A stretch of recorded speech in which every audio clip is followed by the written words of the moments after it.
রাধে রাধে। আমরা এখন আছি জাপটে।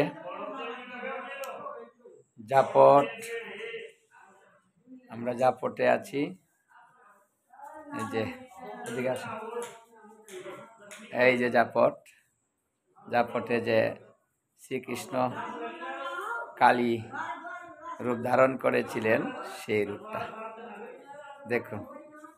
আর এটা হলো সেই আয়ান ঘোষ, জটিলা এবং কটিলা। এইদিকে আছে যুগল। তাই এই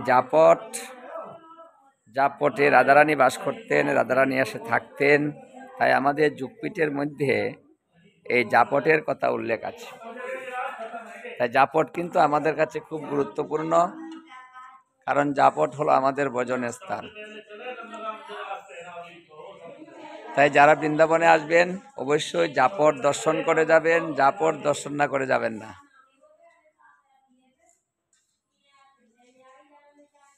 কারণ এখানেই শ্রীকৃষ্ণ যে কালী সেজেছিলেন সেই বিগ্রহটা দর্শন করতে পারবেন জাপটে আসলে।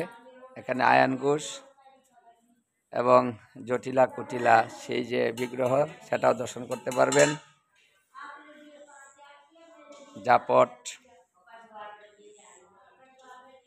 আমার রাধারানীও বাস করতেন। তাই জাপট আমাদের ভজনের স্থল।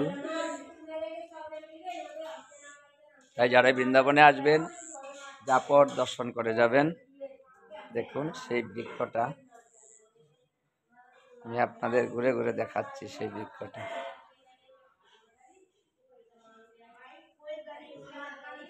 জাপট, জটিলা গৃহ, আয়ান ঘোষ এখানেই থাকতেন।